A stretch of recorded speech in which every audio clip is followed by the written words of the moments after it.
yang menarik atau yang wah ini baru pertama kali denger nih ternyata ada ayat seperti ini, atau malah oh ternyata seperti itu ya bunyinya gitu ya, bisa dipersiapkan. Jadi dari Lukas 22 ayat 1 sampai 38 saya udah bagi-bagi gitu ya. Pertama, rencana untuk membunuh Yesus.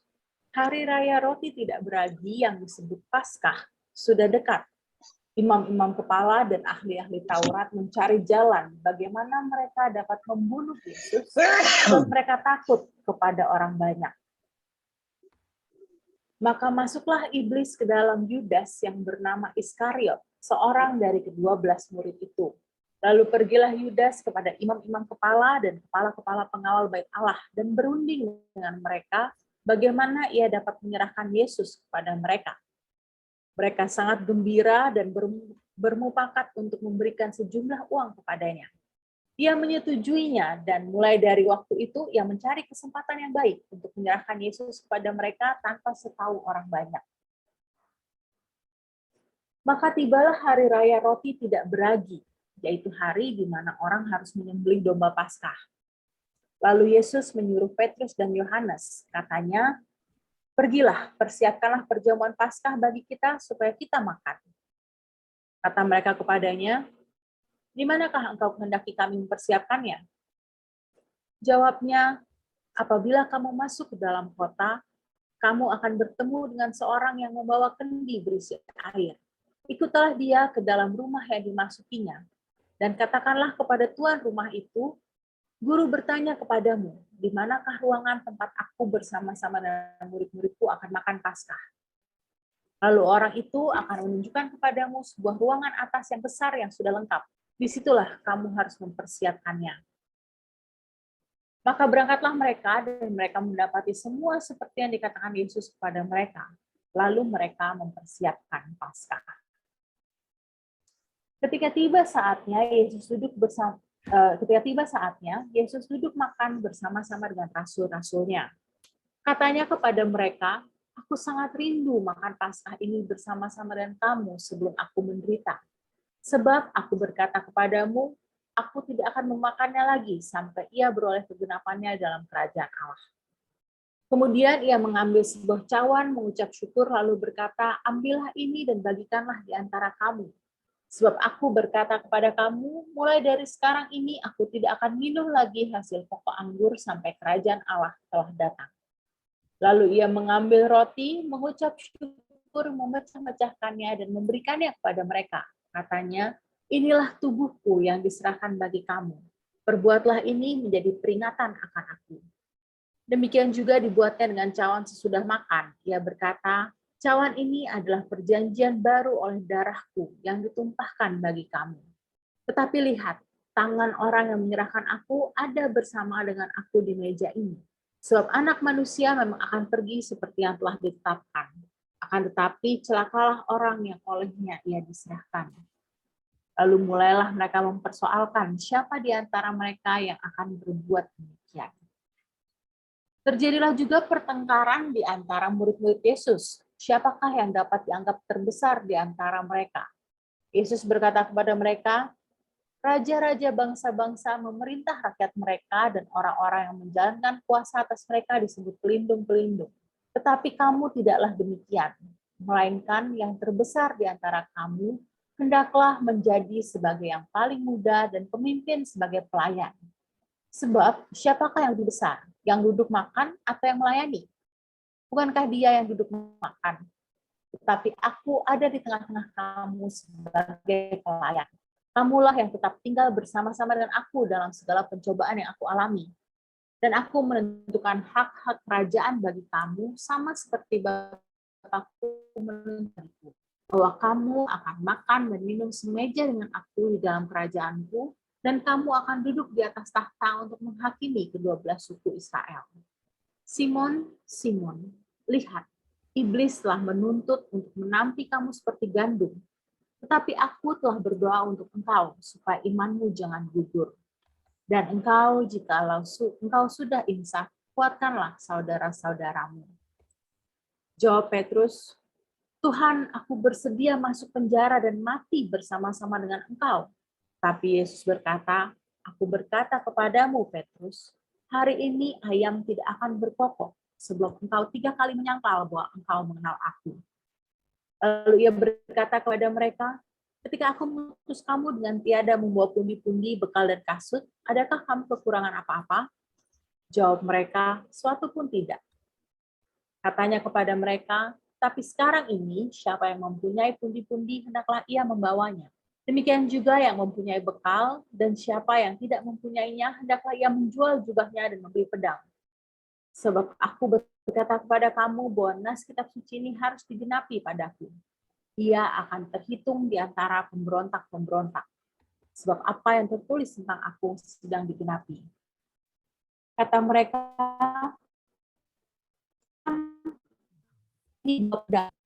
jawab sudah. Oke. Itu 38 ayatnya Bapak Ibu, panjang ya. Nah, seperti yang saya katakan tadi di awal, mungkin boleh di chat, kalau mau unmute, saya rasa juga boleh gitu ya. Bagian mana yang menurut Bapak Ibu menarik atau kayak, baru pertama kali kayaknya rasanya membaca ayat ini gitu, atau mungkin bagian ini membuat saya bertanya-tanya, apa ya sebenarnya maksudnya. Silahkan, ada yang mau mulai.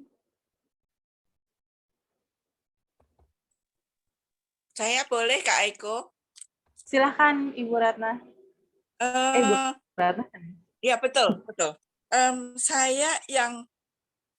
Saya sangat heran mendengar yang ayat 36, 37. Di situ dikatakan, tetapi sekarang siapa yang mempunyai pundi-pundi, hendaklah ia membawanya. Demikian juga yang mempunyai bekal.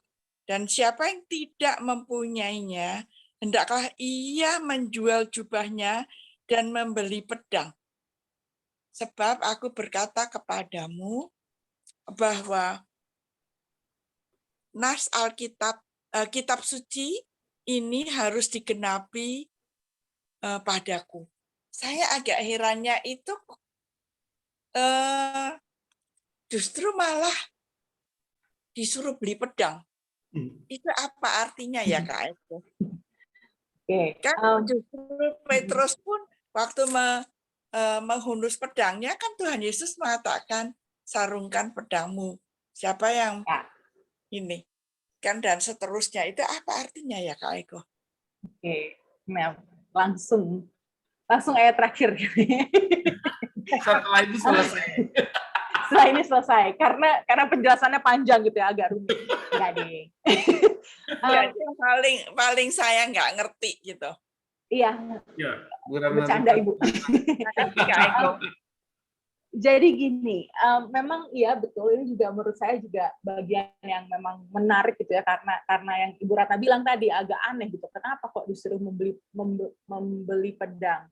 Dan dari yang aku baca-baca di beberapa persiapan gitu ya, memang ada berbagai pendapat yang berbeda-beda tentang ayat ini. Ada yang mengatakan bahwa Yesus sebenarnya ini menyebutkan hal-hal yang tadinya kan di berminggu-minggu yang lalu, di awal-awal kitab Lukas gitu ya, waktu aku juga yang bawain, Yesus menyuruh murid-muridnya untuk pergi. Lalu dia bilang jangan membawa apapun gitu ya, tongkat pun tidak perlu dibawa gitu ya, jadi nggak boleh bawa jubah, nggak boleh baju ganti, itu kan yang ini yang sebenarnya dikatakan Yesus ini, ketika aku mengutus kamu dengan tiada membawa pundi-pundi, bekal dan kasut, dan di situ kan dia tongkat jalan aja nggak boleh gitu ya. Jadi ini seperti kontrasnya gitu, ketika dia bilang jangan bawa pundi-pundi, jangan bawa tas, jangan bawa bekal, jangan bawa kasut, jangan bawa tongkat, ini malah disuruh sebaliknya. Yang mau dikatakan adalah bahwa akan ada satu momen yang bagaikan diputar balik gitu ya. Semua yang selama ini kuajarkan, selama ini kamu alami dalam hidup ini akan terbalik setelah kejadian ini. Gitu ya. Itu analis atau pendapat yang pertama gitu ya, yang mau disampaikan oleh Yesus di sini. Jadi bukan secara literal, bukan harafiah harus membawa tas lalu menjual jubah lalu beli pedang gitu, tapi bahwa ini dia lagi mengkontraskan antara yang tadinya kamu tidak bawa apa-apa, kamu tidak punya perbekalan apa-apa, bahkan tongkat pun tidak, sekarang kamu harus dibekali dengan sangat kuat, gitu ya, bekal yang sangat lengkap.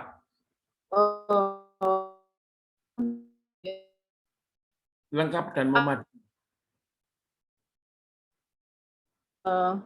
Kuasa dunia gitu ya kira-kira. Ini aku yang nge-lag atau wajar, karena kamu harus melawan semua yang ada di dunia ini karena sebalik.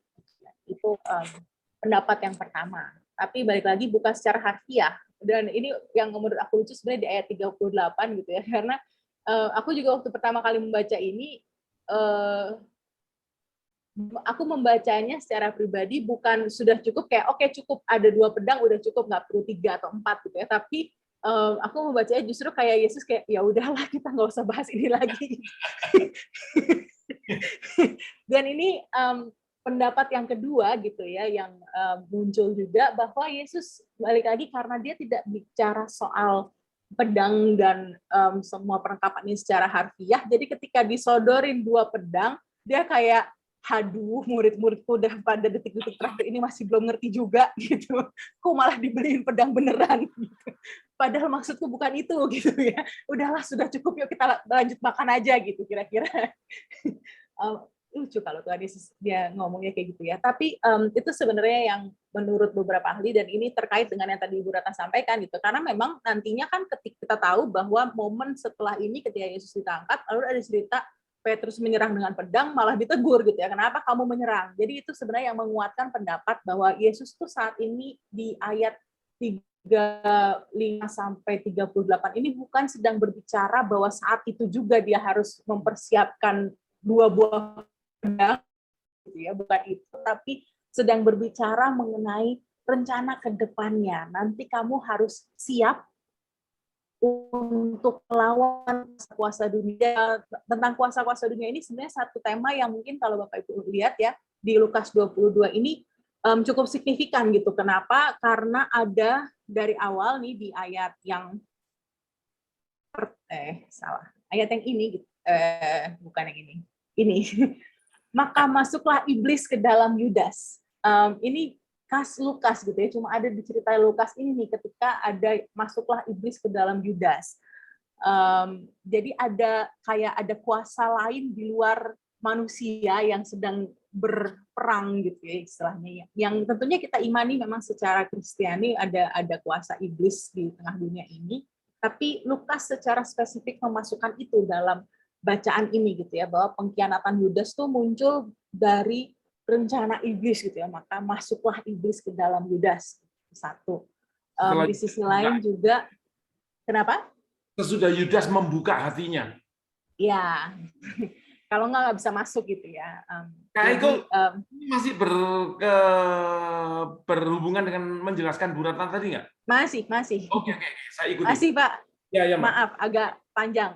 Karena lagi mau ngomongin itu aja sih sebenarnya, intinya cuma mau bilang bahwa di Lukas ini dia terlihat bagaimana Yesus tuh sebenarnya sedang secara rangkaian utuhnya gitu ya, bahwa Lukas tuh menyampaikan cerita ini ada momen yang antara iblis dengan rencana Tuhan yang bertabrakan gitu ya, dan akan terwujud tentunya nanti dalam penyalipan.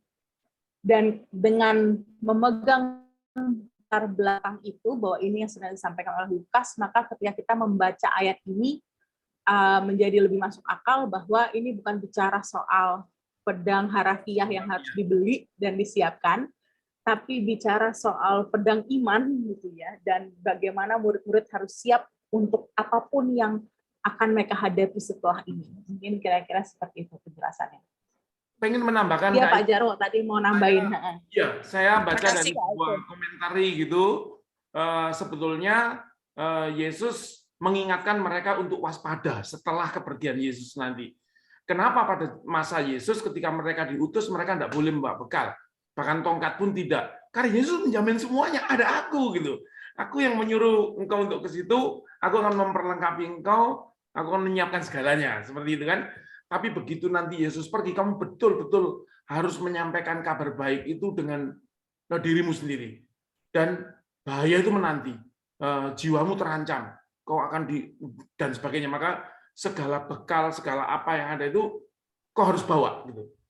Jangan meninggalkan apa yang pernah kau peroleh sedikit pun, supaya ya itu betul-betul menjadi bekal untuk kau memberitakan kabar baik, sehingga ketika kau nanti menghadapi bahaya, kau setidaknya sudah waspada. Itu yang pernah saya Kak Iko. Iya, mungkin nambahin sedikit lagi masih di ayat ini. Bapak Ibu yang lain kalau ada yang udah mau siap-siap boleh ya. Cuma tadi kan kita bahas satu gitu ya, pembahasan yang tidak secara harfiah gitu. Tapi di sisi lain ada juga memang pendapat teolog yang mengatakan bahwa kalau dipahami secara harfiah, mungkin yang sedang dimaksudkan oleh Yesus di sini adalah bicara soal ayat yang ini, bagian yang ini. Ia akan terhitung di antara pemberontak-pemberontak gitu ya. Karena kan dia lagi bicara nas kitab suci ini harus digenapi. Jadi kita tahu bahwa Yesus kemudian terhitung di antara pemberontak bukan karena maksudnya dianggap sebagai penjahat gitu, bukan karena dia memberontak, tapi di sisi lain secara hukum pada saat itu, kalau Yesus dengan murid-muridnya bersiap-siap bawa pedang, maka ya dia akan benar-benar dihitung sebagai pemberontak gitu ya, dari segi hukum Romawi juga. Jadi itu ada yang mengatakan mungkin Yesus sebenarnya mau bilang bahwa oh ya udah cukup nih kita punya 2 pedang ini, kita udah bisa lah dianggap sebagai pemberontak-pemberontak, bahkan seandainya tidak ada tuduhan-tuduhan lain. Nah, kita tahu bahwa nanti kan Yesus dituduhnya bukan urusan pedang-pedang ini gitu ya. Oke. Demikian Bu Ratna. Terima kasih Kak Aiko, terima kasih Pak Jarwo. Silakan Bu. Bapak Ibu yang lain, ayo silakan ditebakin Kak Aiko tuh. Enggak ditebakin sih, ditanyain. Tebakin. Mana kira-kira sepertinya baru. Mana yang menarik atau perayaan roti beragi. Kita paham nggak ya perayaan roti beragi itu apa ya gitu? Perayaan roti tidak beragi. Roti tidak beragi. Jadi gini, kalau perayaan roti, itu pertanyaan atau cuma mau ngetes doang?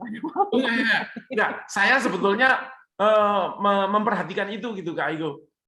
Baik. Ya, terus saya lempar sebagai apa namanya bahan perenungan bersama apa ya roti tidak beragi ya gitu. Oke, jadi ini sebenarnya ada 2 kali ya disebutkan. Yang pertama, kenapa sih dia tidak menuruti pada ini ya di awal hari. Jadi di awal hari raya roti tidak beragi yang disebut Paskah sudah dekat, lalu kemudian beberapa ayat berikutnya akhirnya dia sudah tiba gitu ya hari roti tidak beragi. Nah pada masa-masa ini, pada masa Yesus itu memang hari raya roti tidak beragi ini dengan Paskah, tentunya Paskah bukan seperti yang kita pahami sekarang, tapi Paskahnya Yahudi, itu bisa dikatakan penggunaan katanya terbolak-balik gitu ya, sama-sama dipergunakan, apakah disebut sebagai hari raya tidak beragi ataupun disebut Paskah, meskipun sebenarnya hari raya roti tidak beragi itu awalnya adalah perayaan yang berbeda dari Paskah, gitu ya. Perayaan yang terjadi sesudah Paskah sebenarnya. Jadi Paskahnya dulu, perayaan Paskah dulu, lalu 1 minggu setelah itu itulah perayaan roti tidak beragi. Tapi memang mereka terkait karena bicara soal perayaan bangsa Israel yang keluar dari Mesir. Jadi kan Paskah itu kan perayaan tersebut ya, keluar Paskah di zaman Israel kan adalah perayaan mereka keluar dari tanah Mesir, lalu di perayaan roti tidak beragi ini sendiri yang mereka lakukan adalah itu mengeluarkan semua roti gitu ya, semua ragi dari rumah karena melanjutkan perayaan tersebut ya, kira-kira seperti itu sih. Jadi memang perayaan Yahudi detailnya mau sedetail apa ya? Kayak itu, apa yang saya ketahui sebetulnya adalah perayaan roti tidak beragi sangat berkait dengan Paskah, bahkan merupakan mulanya, awalnya perayaan roti tidak beragi adalah Paskah itu. Dia tidak berlangsung 1 minggu setelah Paskah, tapi berlangsung 1 minggu. Oh iya, maksudnya jadi hari Paskah lalu 1 minggu, selama seminggu itu 7 hari. Maksudnya gitu, bukan minggu ini lalu minggu depan, bukan gitu, tapi jadi tanggal 7 misalnya, jadi tanggal 7 sampai tanggal 14. 15 sampai 21 Nisan. Nah, iya. itu oh iya, Nisan. Mesir itu kan. yang nggak bisa menyiapkan makanan dengan baik. Semua kalau menunggu ragi itu kan lama gitu. Iya, betul. Jadi memang bicara soal itu, mereka keluar dari tanah Mesir dan tidak bisa membawa roti yang ada raginya gitu ya. Jadi memang mereka mempersiapkan semuanya. Jadi sebenarnya bentuk perayaannya sendiri tuh makanya kenapa harus ada dipersiapkan gitu ya, karena ada kayak step-stepnya yang secara standarnya perayaan roti tidak beragi itu seperti apa. Aku nggak terlalu hafal step-stepnya apa aja sebentar. Ada 2 hari sebelum itu mereka menyisir rumah, mencari karena mengeluarkan jangan sampai ada ragi. Memang menarik gitu ya bagaimana secara diterapkannya tuh memang secara benar-benar literal gitu, nggak boleh ada ragi di dalam rumah gitu. Jadi bukan cuma rotinya yang tidak beragi, tapi di seluruh rumah itu tidak boleh ada ragi. Kalau ini sebenarnya terkait dengan penyucian gitu ya, ketika di hukum Musa kan berkata bahwa karena ragi itu kan sebenarnya jamur ya, ragi itu ya sebenarnya sesuatu kotoran gitu, sesuatu hal yang kotor gitu, jadi dikeluarkan gitu. Tapi secara ini juga jadi di makanan Paskah itu sendiri itu memang ada step-stepnya gitu. Jadi mulai dengan mereka akan minum dulu satu ucapan syukur gitu, kemudian mereka minum, lalu ada makanan yang rempah-rempah pahit gitu istilahnya. Lalu setelah itu akan minum lagi, lalu makan daging kambing, kambing apa domba ya? Domba. Makan domba dengan roti yang tidak beragi gitu ya. Lalu kemudian mereka akan melanjutkan lagi dengan minum yang ketiga dan kemudian ada minuman yang keempat gitu. Jadi memang ada kayak step-stepnya yang secara tradisional dilakukan, dan itu sebenarnya yang dikatakan Yesus di awal ini kan tadi mempersiapkan Paskah itu kenapa harus dipersiapkan, karena ada ritualnya di balik itu gitu ya, mereka lakukan pada saat makan Paskah ini untuk kemudian memasuki masa roti tidak beragi itu. Tapi yang dilakukan Yesus dengan murid-muridnya itu bukan perjamuan Paskah kan Kak Iko, itu perjamuan malam aja kan ya. Karena Paskahnya kan besok tanggal 15 Nisan. Mereka baru tanggal 14 Nisan itu lakukan. Malamnya. Cuma kan sebenarnya di pas makan malamnya ini udah mulai sih Pak, karena kan perhitungan harinya belum kan itu tanggal 15 Nisan. Yesus melakukan tanggal 14 Nisan dan Yesus mati tanggal 14 Nisan. Kan pada waktu Yesus dikubur itulah mulai masuk 15 Nisan dan Paskah gitu. Oh iya ya, karena Yesus mati sehari sebelum Paskah kan, di hari persiapan. Jadi perjamuan malam Yesus itu bukan perjamuan Paskah, perjamuan malam biasa aja sebetulnya. Cuman menjadi sangat berarti karena diberi pemaknaan baru oleh Yesus tentang Paskahnya itu. Sebentar, karena yang aku baca itu membahas soal si cawannya Yesus gitu ya, yang dalam perhitungan 4 cawan itu, ini ada yang bilang cawan ketiga, ada yang cawan pertama. Tapi kalau tadi menurut Pak Jarwo dia bukan makan malam yang sesuai dengan 4 cawan step itu jadi nggak nyambung gitu komentarinya, kenapa jadi ngomongin soal cawan pertama atau ketiga gitu kan, kalau misalnya kayak gitu. Kalau dia makan malam biasa gitu ya, dan sebenarnya kalau dibilang biasa, aku rasa bukan makan malam biasa juga, tapi apakah dia memang makan malam Paskah atau bagian dari ritual itu sendiri yang aku jujur nggak terlalu. Dia pasti enggak, karena tidak tanggal 15 itu. Tapi di perjamuan itu, di akhirnya Yesus kan begini, aku rindu makan Paskah ini bersama dengan kalian kembali. Tapi aku tidak akan melakukannya sebelum semua digenapi gitu kan, sebelum kerajaan Allah datang gitu kan kayak gitu. Enggak, tapi kan soalnya karena Yesus kan menyampaikan kepada murid-muridnya untuk mempersiapkan Paskah, dan lalu kemudian pada hari itu mereka makan. Jadi kalau misalnya sekarang Pak Jarwo bilang bahwa itu bukan makanan Paskah, jadi dia disiapin sama murid-muridnya, belum terjadi dong berarti. Padahal kan ini tadi kita baca sendiri kan, jadi ayatnya adalah ini Yesus meminta, jadi ini nih, hari raya itu sudah dekat, awalnya memang ini sudah dekat, lalu Yudas sudah, ini kan peristiwa lain gitu ya, di luar makan malamnya. Tapi makan malamnya sendiri kan sudah tiba hari raya ini gitu, hari di mana orang harus menyembelih domba Paskah. Lalu mereka persiapkanlah perjamuan Paskah. Mereka berangkat, mereka mempersiapkan Paskah, dan peristiwa selanjutnya ini udah tiba saatnya gitu, udah duduk makan. Sederhananya begini, Kak Aiko. Paskah yang tadi disiapkan. Sederhananya begini, Paskah itu kan Sabat Agadol. Bagaimana orang bisa menyalibkan Yesus pada Sabat Agadol? Gak mungkin. Ya kan? Saya punya tulisan yang menarik, nanti saya bagikan. Kita itu dibingungkan oleh keyakinan bahwa Yesus disalib pada Jumat Agung. Kenapa? Karena sehari sebelum Sabat. Kenapa? Karena kita berpikir Sabat itu hanya Sabtu, padahal enggak. Semua hari raya Yahudi itu Sabat kan? Paskah adalah Sabat Agadol. Pada zaman Yesus disalib, Paskah ini jatuh hari Kamis.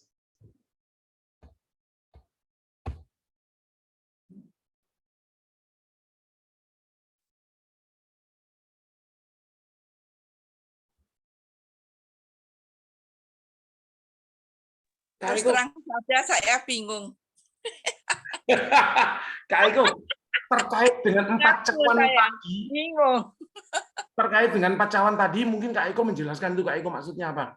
Supaya kita bisa menjembatani gitu. Tapi perjamuan malam Yesus jelas bukan perjamuan Paskah menurut saya.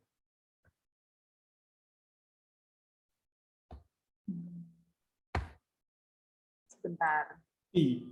Saya jadi penasaran juga soalnya. Kayaknya mikir jadinya nih. Saya tuh lagi mikir ini sebenarnya pembicaranya aku apa Pak Jarwo sih, kok Pak Jarwo yang lebih siap kayaknya. Aku ikut belajar aja, Pak. Ini mesti ada pertobatan ini, aku tak diem dulu.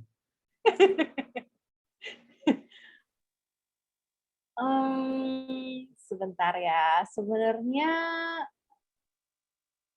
karena kalau aku selama ini memahaminya ini memang makanan, maksudnya mereka makan bersama dalam rangka itu gitu. Tapi tadi informasi baru nih dari Pak Jarwo, makanya jadi lagi buka contekan lagi, buka kepetan dulu.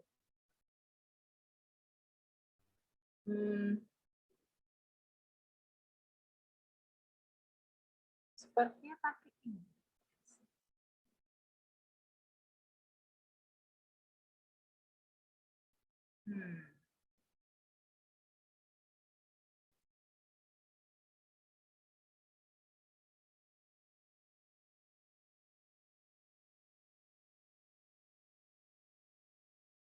Iya, jadi sepertinya memang ada perdebatan gitu ya antara para teolog apakah memang ini makan malamnya itu adalah yang disebut Seder meal atau makan malam Paskah atau bukan gitu ya, karena memang ada perbedaan pendapat.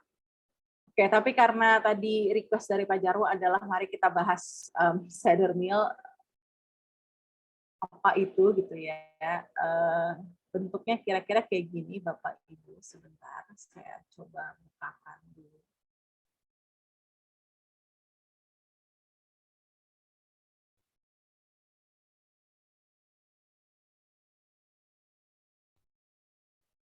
Ini ya. Jadi ini yang disebut traditional Seder plate tentunya dalam versi masa sekarang. Jadi kalau di masa Yesus tentunya tidak dalam piring kayak gini gitu ya, tapi lebih ke arah memang itulah yang mereka makan gitu ya.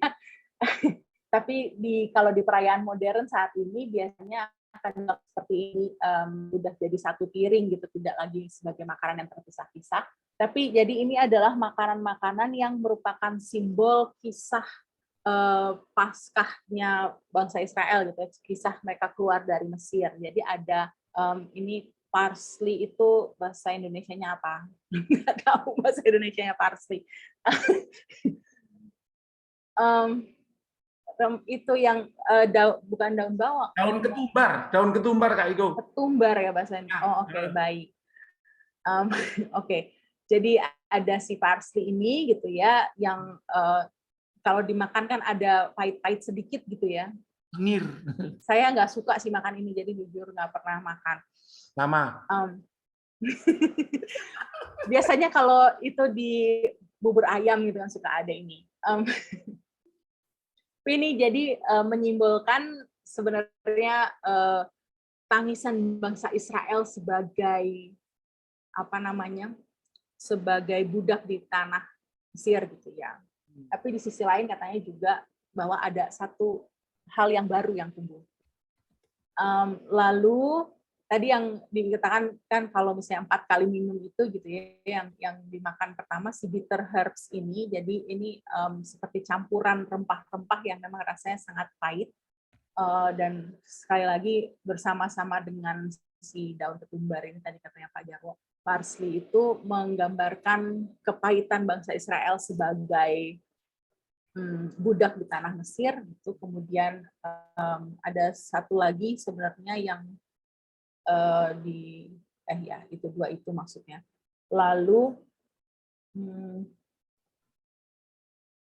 mana? Ada ini apple nut spices and wine gitu ya. Jadi ini kacang-kacangan yang katanya dianggap sebagai simbol batu bata yang dipakai oleh bangsa Israel untuk membangun untuk para Firaun. Lalu tentunya ada si domba Paskahnya itu sendiri yang dibakar gitu ya, tapi ini dalam bentuk si tulangnya aja gitu. Lalu ada telur ini. Nah, kalau secara liturginya jadi biasanya yang dilakukan adalah yang ini ya, secara yang dilakukan oleh Yesus saat itu, dan kenapa tadi ada pembahasan tentang apakah ini cawan yang pertama atau cawan yang keempat atau cawan yang ketiga gitu ya. Ini jadi standarnya itu yang dilakukan adalah mereka akan mulai dengan itu tadi makan si bitter herb. Pertama mengucap syukur dulu, lalu ada bacaan Mazmurnya gitu ya. Bacaan Mazmurnya, lalu kemudian mereka akan kayak menyanyikan, sebenarnya dinyanyikan bacaan Mazmurnya. Kemudian ada yang kedua gitu si cawan ini. Jadi cawannya itu sebenarnya kayak jeda antar makanannya gitu ya. Jadi dari bitter herbs, kemudian dia akan minum dulu, terus makan yang si apple nuts and spices ini, minum dulu, lalu makan yang si dombanya, minum dulu, lalu baru roasted egg-nya gitu. Kira-kira seperti itu sih Bapak Ibu. Ini sebenarnya informasi tambahan gitu, tidak terlalu terkaitan dengan perjamuan kita tadi. Tapi ya, kenapa penting atau tidak, atau kenapa ada sampai pembahasan apakah ini pertama apa cawan pertama atau terakhir apa ketiga gitu ya, sebenarnya karena dikatakan dia mengambil sebuah cawan mengucap syukur gitu ya. Lalu kan kalau dia mengucap syukur berarti kemungkinan besar itu adalah cawan yang pertama, karena secara standarnya adalah dia akan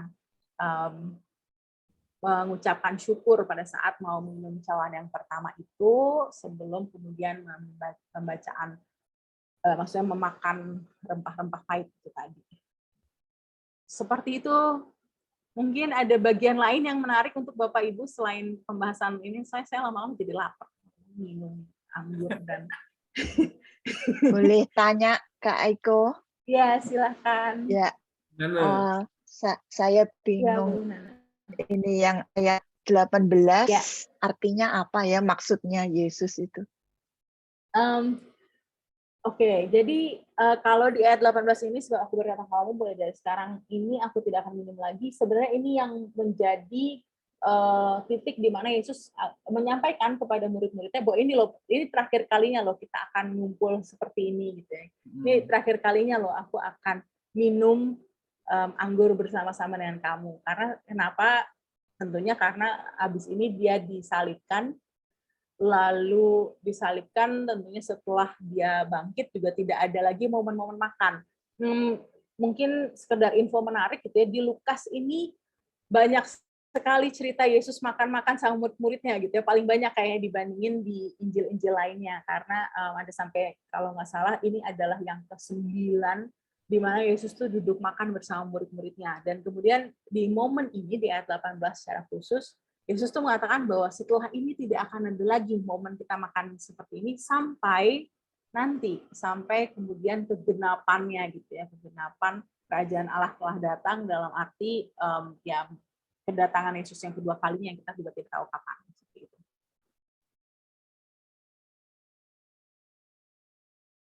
Dan ini sebenarnya sama juga ya dengan ayat 16 gitu ya. Jadi aku tidak akan memakannya lagi. Jadi itu juga sama penjelasan bahwa ini terakhir kalinya loh kita akan bersama-sama melakukan ini.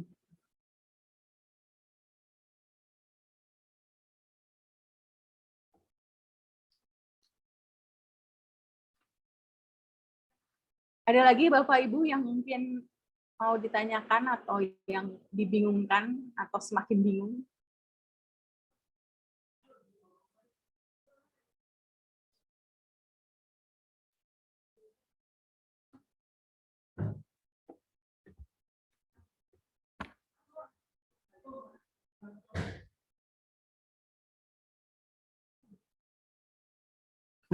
Ayat ini menarik, Kak Iko. Ini yang saya gunakan untuk menggugat bahwa kita perjamuan kudus pada Jumat Agung. Gugatan saya adalah bagaimana kita merayakan sebuah pesta tanpa pengantin prianya. Kita kan pengantin wanita nih. Bahkan pengantin prianya kita peringati kematiannya. Padahal dia sendiri bilang, aku tidak akan minum ini bersamamu sampai kerajaan Allah telah datang. Di satu terjemahan Alkitab itu dibilang sampai semuanya digenapi gitu. Nah, interpretasi saya adalah kapan semua digenapi? Ketika dia dibangkitkan gitu. Jadi kita melaksanakan perjamuan kudus setelah kematian Yesus itu secepat-cepatnya adalah setelah kebangkitan Yesus. Ya Paskah itu gitu. Makanya gereja-gereja Ortodoks Timur, gereja Katolik melakukannya di hari Paskah kan. Nah, saya sebenarnya sejak tahun berapa 2014 kali ngomong itu ke kita gitu ya, ke Joas, ke Pak Pur, ke siapa gitu. Nah, ternyata terus akhirnya kemudian dilaksanakan itu juga kan, bahwa perjamuan kudus itu tidak di Jumat Agung, tapi di Paskah dan di Natal. Kenapa? Karena John Calvin itu bilang berapa kali sih perjamuan kudus harusnya dilakukan? Dilakukan sesering mungkin kan, itu untuk memperingati Yesus gitu kan? Betul, setiap minggu sih kalau. Tapi dia bilang kalau hanya 2 kali boleh dilakukan, aku akan memilih hari Paskah dan hari Natal. Itu juga merupakan dasar gugatan waktu itu. Jadi perjamuan kudus di akhir tahun buat apa ya gitu? Nah, bersyukur sekarang mengingat Pak. Iya. Saya mengikuti. Saya tergantung ini sih ya, maksudnya kalau aku idealnya memang dilakukan tiap minggu sebenarnya perjamuan kudus itu, karena kan kalau seperti yang Yesus katakan di sini gitu ya, bahwa ini kita mengingat tubuh yang diserahkan bagi kamu dan darah yang ditumpahkan bagi kamu, maka sewajarnya lah kita mengingatnya tiap minggu gitu ya, jangan cuma pas lagi event-event tertentu doang kita ingatnya gitu sebenarnya. Ya.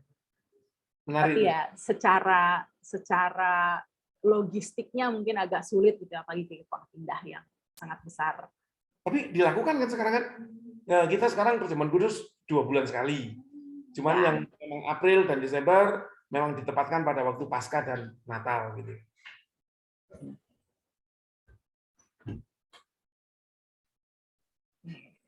Kayaknya pada bingung semua ya dengan bentuk. Iya, yang tadi itu ya, saya mohon maaf. Dengan diskusi kita yang sangat panjang. Oke, mungkin kita coba bahas per bagian kali ya, yang agak lebih, supaya tidak 38 ayat sekaligus. Kalau di bagian ini, gitu ya, kalau mungkin yang menarik dari 2 ayat pertama ini, kenapa ini saya pisahkan, karena ini setting of the stage, gitu ya. Ini Lukas sedang menyiapkan ini momennya kapan sih gitu, dan bicara soal bagaimana ada rencana untuk membunuh Yesus itu sendiri. Kenapa di hari raya roti tidak berbagi? Kalau pertanyaan saya ya waktu baca ini 1-2 awalnya gitu, kenapa kok harus pas hari raya roti tidak berbagi yang sebelum Paskah ini sudah dekat gitu ya? Ngapain kok, kan mereka dari kapan-kapan punya, bisa aja nih sebenarnya mau membunuh Yesus gitu. Kenapa kok mereka baru mencari jalannya pas mau dekat-dekat Paskah? Nah, di situ penjelasan yang saya dapatkan gitu, atau salah satunya adalah yang pasti Yesus dan murid-muridnya akan ada di Yerusalem, gitu ya, karena seperti orang-orang Yahudi yang saleh pada umumnya, menjelang hari raya roti tidak beragi Paskah ini semua akan berkumpul semua di Yerusalem. Jadi dia nggak perlu keliling-keliling Galilea untuk nyari Yesus lagi ada di mana ya minggu ini, karena Yesus kan pelayanannya muter jalan-jalan gitu ya, dan mereka nggak tahu gitu rumahnya, ya memang nggak ada juga. Yesus sendiri bilang aku tidak punya rumah gitu. Jadi dia memang kerjanya sama murid-murid tuh jalan-jalan gitu ya. Jadi ketika momen Paskah, wah Yesus bakal datang nih ke Yerusalem bentar lagi gitu ya. Tapi semua orang ada di Yerusalem, kalau kita tangkap nanti semua orang marah gitu ya. Percakapannya kira-kira seperti itu Bapak Ibu. Tapi itu alasannya kenapa di momen inilah maka mereka mulai mencari-cari jalan gitu ya. Gimana ya caranya? Terus mana kan nanti akan ada Herodes, kita bisa merencanakan nih gini-gini. Jadi percakapannya jadi intens gitu ya menjelang Paskah, karena mereka tahu bahwa Herodes dan si Kayafas akan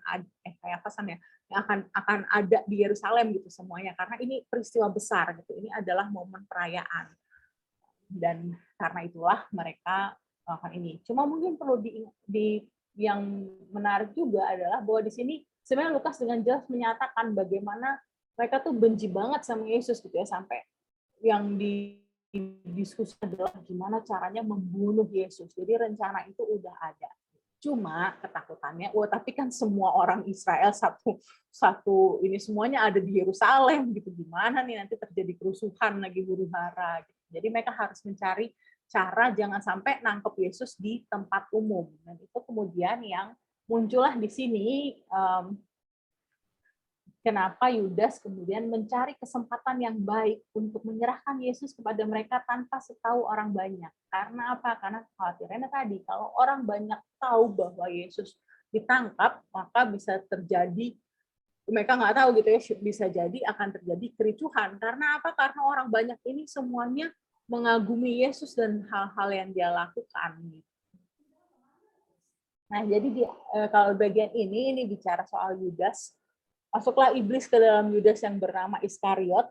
Ya, kita mengenal tentunya bagian ini. Tadi udah sempat dibahas sedikit bagaimana di kisah menurut Lukas itu secara spesifik menyebutkan soal iblis yang masuk. Ya, di Pak Jarwo menambahkan juga karena Yudas membukakan pintu untuk itu, buka hatinya.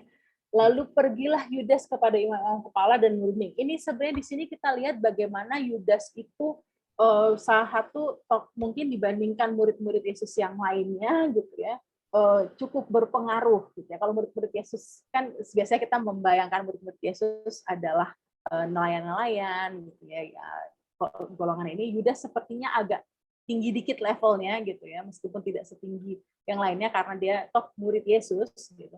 Karena dia bisa mengenal orang-orang ini dan datang gitu, dan bahkan bisa berunding. Jadi dia dipercaya. Dan kita tahu juga di bagian lain tentunya disebutkan bahwa si Yudas Iskariot ini memang adalah bendahara dari kelompok Yesus. Sekali lagi menekankan bahwa dia lebih terpelajar dibandingkan yang lain. Makanya dia bisa jadi bendahara, bisa ngitung duit, dipercaya untuk melakukan itu. Karena dari dulu sampai sekarang matematika tetap dianggap sebagai orang yang lebih pintar. Enggak nih. Tapi kira-kira seperti itu gitu ya, bahwa dia kemudian dipercaya untuk jadi bendahara. Itu kan sebenarnya mencatat pengeluarannya, lalu membagi, wah kita hari ini mau jalan kemana, butuh makan buat seperti itu, gitu ya, semua itu. Jadi udah sih bisa dikatakan salah satu yang cukup pintar dibandingkan murid-murid yang lainnya secara skill organisasi gitu kan ya. Dan tapi di sisi lain, dan ini sebenarnya hanya tafsiran, tidak ada yang secara spesifik yang mengatakan bahwa Yudas nih gila uang atau bilang bahwa dia memang menggelapkan uang Yesus dan sumbangan yang diberikan pada Yesus gitu ya. Sebenarnya nggak ada ayat yang secara spesifik mengatakan itu, tapi pada umumnya itulah penjelasan yang banyak kita terima gitu. Kenapa? Karena ya satu, ini Yudas setuju untuk menjual dengan sejumlah uang gitu ya. Kita akan jual ini. Di Lukas tidak disebutkan jumlah uangnya, di kalau tidak salah Matius itu disebutkan 30 uang perak gitu ya, yang bicara soal harga yang sama dengan seorang budak sebenarnya dijual seperti itu. Lalu di bagian lain tentunya kita juga pernah baca Yudas yang menegur perempuan yang memecahkan minyak narwastu di kaki Yesus. Oh, ini kenapa dibuang-buang, harus dijual aja gitu dan diberikan pada orang miskin. Terus di situ ada ayatnya yang bilang orang miskin itu. Jadi sebenarnya dari situ kita kemudian mendapat bahwa oh Yudas nih kok agak sedikit kalau urusan uang dia sepertinya matanya langsung menyala-nyala gitu. Dan bertemulah ini antara Yudas yang mungkin punya kecenderungan untuk wah gue bisa dapat uang dengan iblis yang punya rencana mau Yesus harus disalibkan gitu, mau melakukan kejahatan, dan imam-imam kepala yang memang udah benci banget nih sama Yesus gitu ya. Jadi ketika ketiga hal ini bersatu, maka muncullah satu rencana untuk bagaimana caranya kita bisa menyerahkan Yesus. Nah, terkait dengan itu, maka kenapa Yesus ini di sini, ini kan sebenarnya sangat kritik gitu ya, masuk ke dalam kota, kamu bertemu dengan seorang yang membuahkan berisi air. Kenapa nggak langsung bilang aja, nanti kamu di rumahnya si itu ya, gitu. Di tempat yang, di ayat lain, kita membacanya dari bahasa Indonesia, pergilah kamu kepada rumah si Anu, gitu. Itu sebenarnya kalau di bahasa aslinya tuh, ya si orang itulah, gitu. Nggak disebutkan nama orangnya siapa, tapi versi Lukas, cerita versi Lukas ini lebih seru lagi gitu ya, karena pakai acara, wah kamu cari orang yang bawa kendi berisi air, terus kamu ikutin, terus kamu tanya. Kan sebenarnya kalau kita baca nggak masuk akal gitu, ini gimana maksudnya, emangnya orang ikut air, terus dia bisa nyiapin tuangan, gimana sih maksudnya gitu ya. Itulah ya, di sini sekali lagi, Lukas menggambarkan bagaimana sebenarnya semua peristiwa-peristiwa ini tuh ada gambaran besarnya gitu, sesuai dengan rencana Tuhan. Makanya ada, dan bahwa rencana Tuhan dan rencana Yesus tuh sejajar gitu. Maka ada Yesus bilang mereka mendapati semua seperti yang dikatakan Yesus pada mereka. Itu kan menunjukkan bahwa ada kuasa ilahinya Yesus gitu ya, untuk dia bisa mengetahui nih bahwa akan kamu masuk ke kota, nanti kamu ketemu orang yang bawa kendi air, masuklah ke rumahnya gitu ya gitu. Kan sebenarnya kalau secara dibaca gitu aja kan kayak gimana Yesus yang bener aja nih, masa gue, mungkin muridnya juga kayak gimana Yesus gimana gue, tapi karena mereka mengenal Yesus jadi kayak oh ya oke gitu kali ya. Kak Iko, ini ya, termasuk salah satu yang menarik. Kok bisa begitu ya? Ini berkaitan dengan kejadian sebelumnya di mana Yesus menyuruh murid-muridnya untuk mengambil keledai betina dan anaknya. Ya itu kan seolah-olah kuasa ilahi Yesus, kita nggak bantah itulah.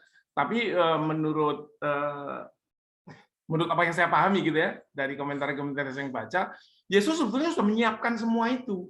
Yesus sebelumnya pergi ke situ ngomong sama orang-orang itu, nanti murid-murid itu akan begini.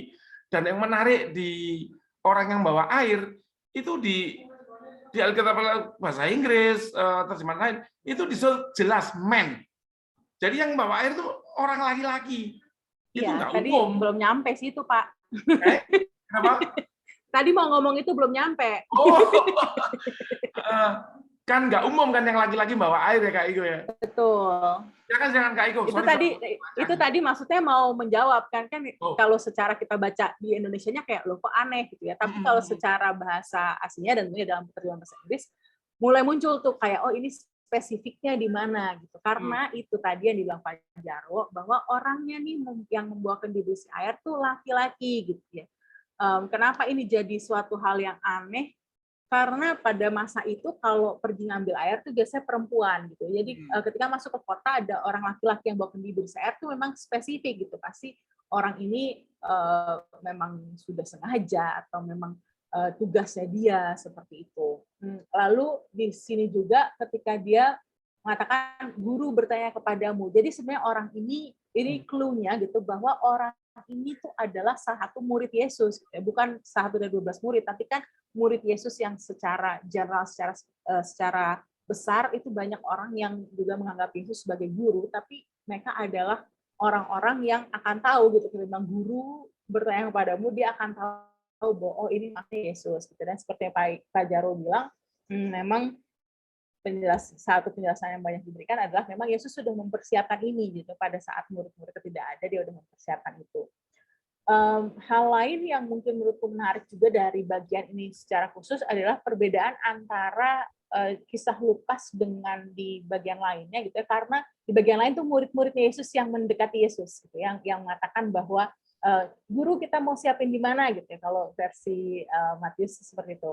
Tapi di Lukas itu Yesus yang menyuruh, dan secara spesifik dia menyuruh Petrus dan Yohanes. Kita tahu bahwa Petrus dan Yohanes ini nantinya akan menjadi pemimpinnya si para rasul gitu ya, dan kemudian pemimpin gereja juga. Jadi Lukas ketika menuliskan ini sepertinya memang spesifik mau menyampaikan bagaimana dua orang ini tuh dari awal memang paling dekat dengan Yesus, dan memang Yesus tuh udah menunjukkan tanda-tanda akan memilih mereka sebagai pemimpin gitu, sebagai yang melanjutkan pelayanan ini, kira-kira seperti itu. Oke. Itu mungkin beberapa hal dari ayat ini ya. Lalu ini satu lagi menarik juga dengan terkait secara spesifik bagaimana Lukas menuliskan kisah ini gitu ya. Di ayat 14 ini nggak tahu ada yang ini atau enggak. Mungkin buat kita mungkin nggak terlalu aneh karena kita sudah biasa menyebut antara murid-murid Yesus atau rasul-rasul. Sebenarnya ini menarik bahwa dikatakan Yesus duduk makan bersama-sama dengan rasul-rasulnya. Karena sebelum peristiwa ini nggak ada nih disebutnya rasul-rasulnya gitu, disebutnya murid-muridnya atau ke-12 murid itu. Dan nanti di belakangnya juga. Cuma di sini aja dia bilang rasul-rasul, dan bisa dikatakan mungkin ini adalah momen di mana Lukas itu mau menunjukkan lagi kepada para pembacanya bahwa ini loh 12 orang ini yang duduk bersama-sama Yesus ini, merekalah yang menjadi rasul, yang menjadi pembawa berita tentang Yesus. Lalu di bawahnya ini tadi kita udah bahas sedikit ya, sangat rindu makan Paskah ini. Kata sangat rindu di sini juga ini kayak perasaan yang sangat kuat gitu ya. Aku benar-benar sangat passionately pengen banget loh makan ini sebelum aku menderita, karena tidak akan terjadi lagi. Dan menariknya sebenarnya karena di ayat 24 terus murid-murid Yesus kayak loh ini malah bertengkar, padahal tadi lagi kan kalau kita bayangkan gitu ya, Yesus dengan sangat passionately kita duduk lalu mereka sedang aku sangat rindu makan Paskah ini, kemudian dia inilah ambillah roti tubuhku yang diserahkan bagi kamu. Sebenarnya kan momennya tuh lagi solemn banget gitu ya, tapi murid-murid Yesus nih kok ya nggak dong-dong juga gitu, nggak nyambung juga bahwa Yesus tuh lagi mau mempersiapkan mereka untuk momen yang sangat istimewa ini, karena mereka setelah itu malah mempersoalkan ini pertengkaran siapa yang dianggap terbesar di antara mereka. Nah ini sebenarnya Lukas juga unik gitu ya, karena ditempatkan di percakapan waktu perjamuan malam. Di Injil yang lain sebenarnya kan ini ditempatkannya ada juga sih yang di sini, tapi ada yang di pas perjalanan gitu ya, diskusi mereka. Tapi memang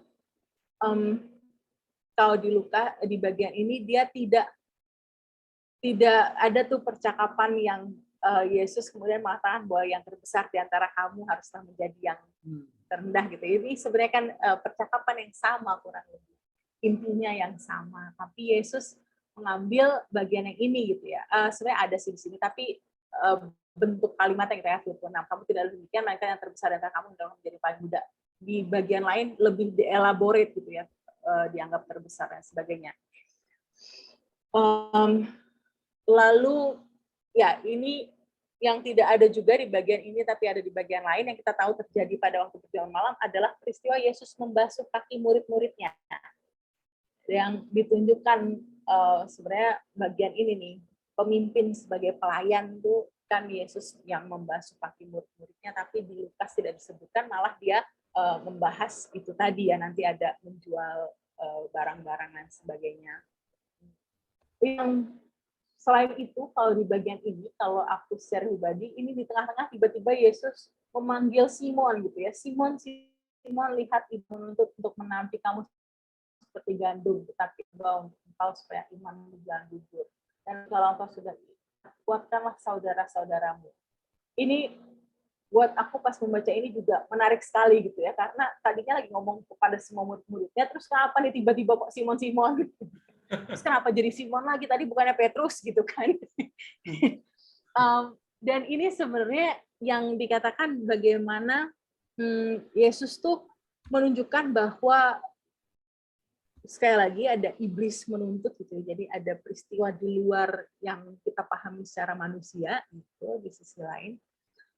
Lalu ada bahwa kan namanya si Petrus ini memang Simon Petrus gitu ya, kita terbiasa mengenal seperti itu. Tapi kan nama aslinya dia Simon, kemudian Yesus yang memberikan nama Petrus. Gitu ya. Petrus yang adalah batu karang yang kokoh yang akan menjadi dasar. Gitu.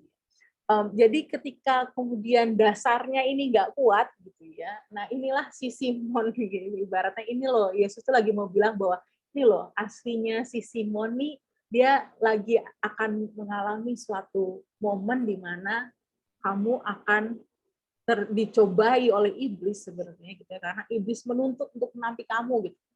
Dan menurutku menarik di ayat 32 gitu, tapi aku telah berdoa untuk engkau supaya imanmu jangan gugur. Jadi Yesus tuh kayak khawatir, ini tuh di ayat 31-32 nih seperti ada kekhawatiran untuk si Simon Petrus gitu ya. Kamu nih batu di mana aku akan membangun gerejaku, tapi kamu harus kuat. Dan kalau kamu sudah akhirnya kembali, karena Yesus tahu bahwa dia tidak akan kuat sebenarnya, tapi kamu akan insaf nanti, gitu. Kuatkanlah saudara-saudaramu. Ini kembali menekankan itu, menekankan bagaimana Petrus itu dipilih sama Yesus. Dan itu ada juga di ayat yang selanjutnya gitu ya, karena Petrus, Tuhan aku bersedia masuk penjara dan mati bersama-sama dengan engkau. Ini juga pas Lukas ya, mati bersama-sama dengan engkaunya. Di bagian lain tentunya ada cerita ini gitu ya, kita cukup familiar dengan Petrus yang ini. Ada juga yang dan Petrus nih memang banyak gitu ya percakapan dengan Yesus di mana dia kayak sangat passionate juga gitu ya, bahwa aku tuh pokoknya pasti aku bisa gitu. Tapi Yesus kayak calming down, belum waktunya belum gitu ya. Karena apa? Karena kamu harus melewati ini dulu, harus melewati peristiwa ini. Nah, secara khusus sebenarnya peristiwa yang nanti kita kenal sama-sama gitu ya, bagaimana Petrus menyangkal Yesus. Ya, udah habis sampai Lukas 22 ayat 38. Tadi yang 35 sampai 38 udah kita bahas. Yeah. Mungkin ada pertanyaan yang muncul dari penjelasan singkat ini tadi, atau dari bingungan yang tadi masih berlanjut, Bapak Ibu? Ya. Terima kasih, Kak Aiko.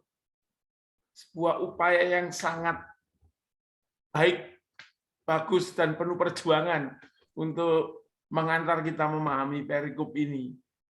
Bapak Ibu, apabila ada yang masih menginginkan penjelasan lebih, mari kita tanya dan diskusikan dengan Kak Aiko. Persilakan.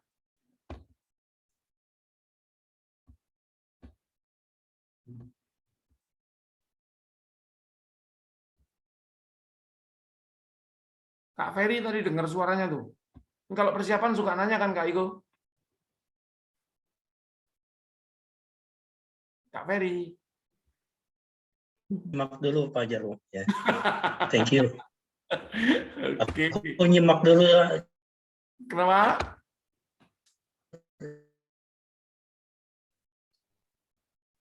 Mari Bapak Ibu. Bu Nana, Bu Nana tadi udah nanya. Bu Nana, ada lagi kah Bu Nana? Ya kelihatan.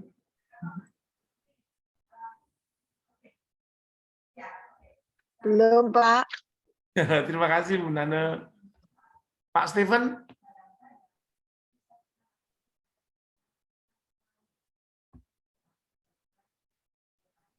Sama juga, lagi menyimak. Lagi menyimak. Hari ini banyak menyimak, Kak Iko. Tadi soalnya kayak diskusi kita tadi terlalu membingungkan Pak Jarwo. Di awal-awal Iya. Diskusi panjang, jadi langsung pada apa gitu. Bu Sri Hidayat, bertanya Kak Ibu?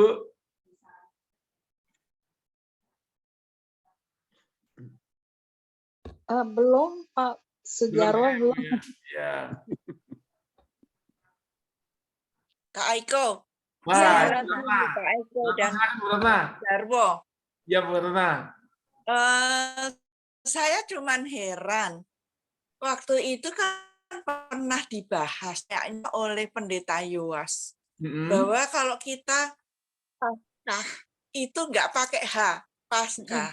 Oh ya. Sampai sekarang misalnya doa 10 malam itu kan sampai sekarang ini kan passwordnya Paskah 2022 misalnya gitu, Ya. tanpa H. Padahal di Alkitab tuh ada hanya loh Pak.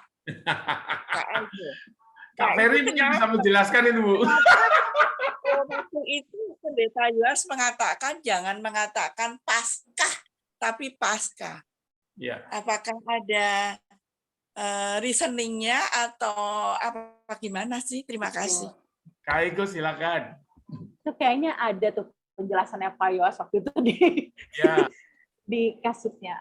Sebenarnya gini, jadi dari penggunaan katanya gitu ya, dari arti katanya sendiri, kalau pas dalam arti gini, secara tradisional memang kita Paskah pakai H. Jadi kenapa di Alkitab tuh pakai H gitu ya Paskahnya, karena dia memang sebenarnya pada umumnya menggunakan istilahnya Paskah pakai H.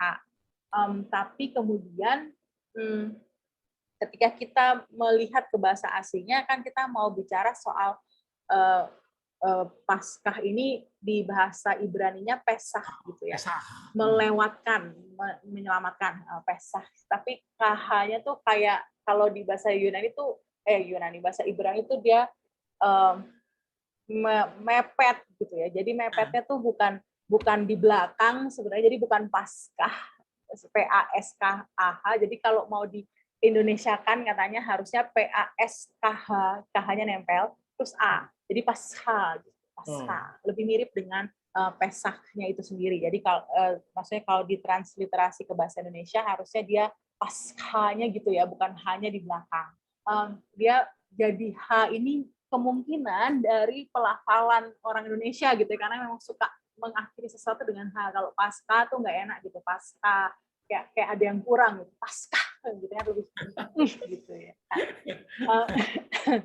Dan sebenarnya juga di bahasa-bahasa lainnya menggunakan Pasca tanpa huruf H gitu ya, Pasca di bahasa Yunani, PASCHA, Pasca, Spanyol Pascua gitu.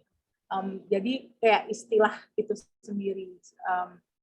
Kalau waktu itu Pak Yowas sebenarnya menekankan Pasca karena arti kata pasca sendiri gitu ya, kalau kita pasca tanpa H, maka kayak pasca sarjana, meskipun sekarang tulisannya jadi pasca gitu ya, tapi kan itu sebenarnya melewati gitu ya. Jadi arti katanya lebih didapatkan kalau kita menggunakan pasca tanpa H. Tapi di sisi lain, kalau secara memahami bahwa ini yang lagi mau disebutkan adalah acara Paskah, mungkin kita lebih terbiasa menyebutkannya dengan H gitu ya. Jadi sebenarnya ini masalah istilah aja sih yang mana yang mau kita lebih tekankan. Kalau Pak Yowas waktu itu memang cukup gencar menjelaskan tentang pemahaman ini, karena tentunya kata-kata itu kan penting ya, bagaimana kita menggunakan kata-kata secara tepat, dan dari situ kita membangun pemahaman kita. Cuma kayaknya Pak Yowas juga waktu itu pernah nulisnya Pak terus jadi Paskah pakai H gitu. Soalnya mami yang bilang, ini kok Yowas jadi nulisnya Paskah pakai H juga gitu. Aku nggak tahu tulisan di FB atau di mana ya. Jadi kayak ya udahlah ya gitu. Mungkin sebenarnya bukan sesuatu hal untuk diperdebatkan, tapi lebih ke arah pemahaman kita, bagaimana kita mau memahami, dan konsisten juga sih sebenarnya yang penting. Konsistennya, jadi jangan di satu kalimat Paskah terus Paskah gitu misalnya, jadi bingung ini sebenarnya ngomongin apa. Tapi kalau kita konsisten pakai kata Paskahnya mau pakai A atau pakai H, ya akan sama aja, yang penting pemahaman kita akan kata itu. Mengirimkan tulisan tentang itu di grup Kak Ego. Apa gimana Pak? Saya mengirimkan tulisan tentang Paskah atau Paskah di grup Patibulung. Mudah-mudahan bisa menjadi referensi. Saya nggak ada tuh itu grup Patibulung. Ada grupnya toh? Jangan khawatir, tak kirimi.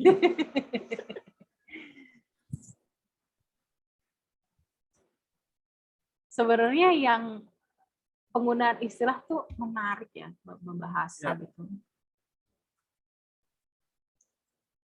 Kalau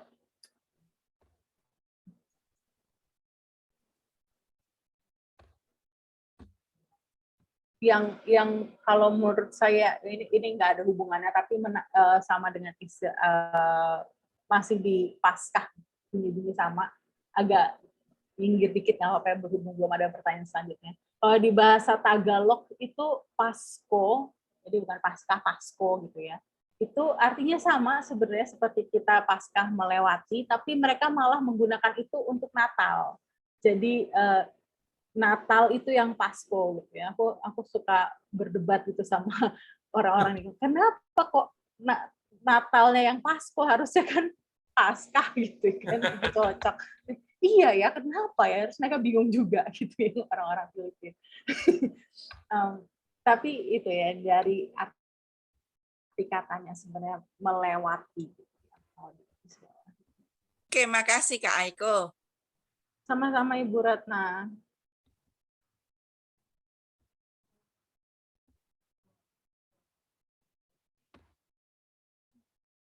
Ada lagi Bapak Ibu yang mau ditanyakan? Masih lama nih waktunya. Pak Jaro. Ya, Pak Yosef silakan. Nah, ini Kak Aiko. Pak Yosef Huta Barat, silakan Pak Yosef. Saya tadi udah baca ya, tapi saya mau sebetulnya kita udah percayalah bahwa hanya melalui Yesus kita bisa datang kepada Bapa. Saya mau menekankan di ayat 29 ini. Aku baca ya.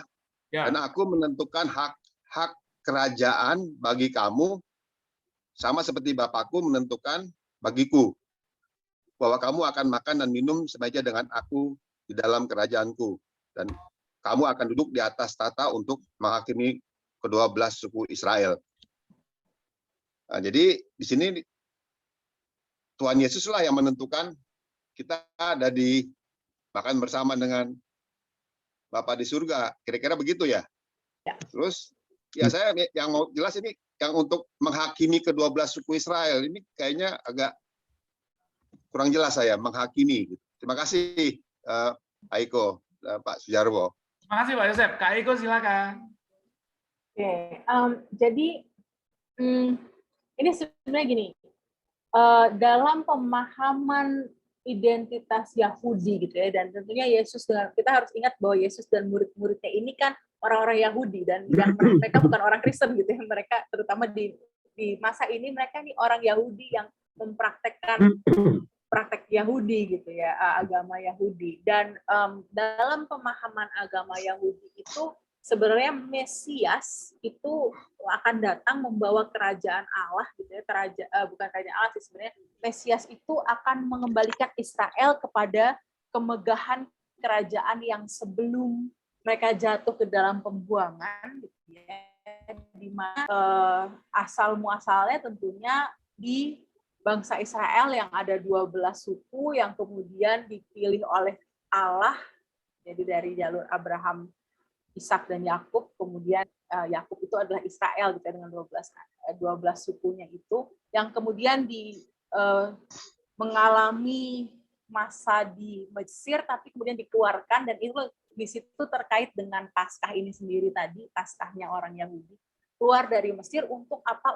Karena mereka dipilih oleh Tuhan untuk kemudian menjadi bangsa umat pilihannya gitu ya, dan Tuhan yang bertahta dan mereka sampai kemudian mereka sendiri gitu ya, nenek moyangnya ada raja dan kemudian ternyata rajanya jatuh gitu ya. Jadi dalam pemahaman itulah sebenarnya kembali pada kerajaan Allah yang asal muasalnya bangsa Israel nih, masa kejayaan kita gitu ya. Dan di situ pemahamannya adalah bahwa Mesias akan datang untuk mengembalikan itu.